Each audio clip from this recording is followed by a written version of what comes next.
Une virée sur les marchés comme à l'entame de chaque demi-heure de BFM Patrimoine. C'est Romain Daubry qui nous attend chez Bourse Direct et qui suit pour nous les pulsations de l'indice. Que dire de cette tendance sans grand relief ce matin, non Romain? Bonjour Cédric, non, effectivement pas beaucoup, pas de signaux de faiblesse non plus. On est un peu attentiste, notamment parce que on entame et la saison des publications trimestrielles des entreprises va s'intensifier.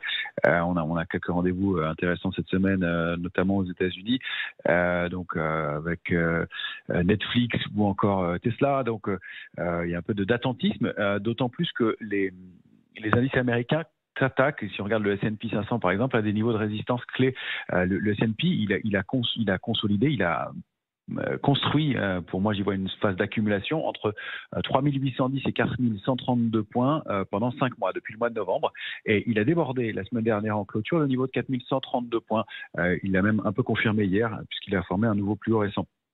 Et donc, il attaque aussi une zone de résistance majeure qui est située entre 4177 et 4218, qui est le gap baissier hebdomadaire qu'il avait ouvert le 22 août dernier, qui était important, qui était un vrai plafond de verre pour l'indice.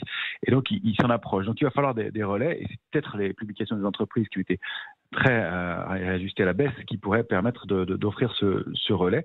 Pour l'instant, on voit toujours pas de complaisance, effectivement. Si on regarde le VIX, l'indice, le fameux indice de la peur qui mesure le sentiment des opérateurs, on est passé sous 17, c'est vrai. On entre en zone d'optimisme. On n'est plus en zone de vigilance, on est en zone d'optimisme, mais on est loin d'être en complaisance. La complaisance, si on la fixe de façon un petit peu arbitraire, c'est sous 15,5, et là on cote sous les 17, donc entre 15,5 et 18 environ. On est en zone d'optimisme. Donc c'est encore des opérateurs protégés, et on le voit du côté du ratio put-call, du ratio des couvertures dans les portefeuilles.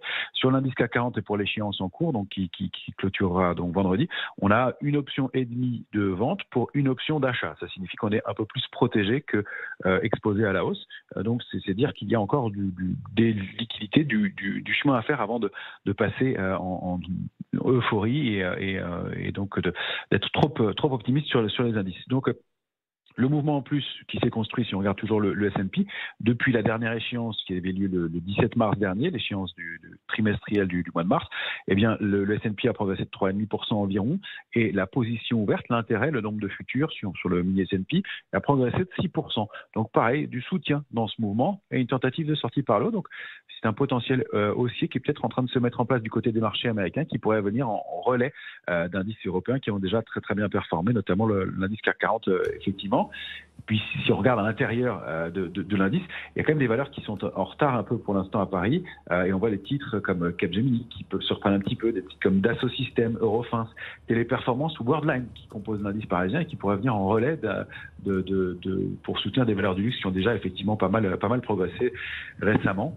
On jette un œil aussi du côté du CRB, le panier de matières premières, très lié aux métaux précieux et aux énergies, qui rebondit depuis quelques jours. On le surveille d'assez près. Ça peut être aussi un centre d'intérêt d'arbitrage contre une éventuelle retour de hausse des matières premières. Il se passe des choses du côté du Brent aussi.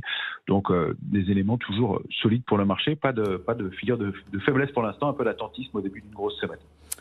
Comme chaque mardi, un point très complet signé Romain Daubry. Merci beaucoup Romain. Merci, en ligne avec nous depuis la cellule info d'experts de Bourse Direct et ce marché.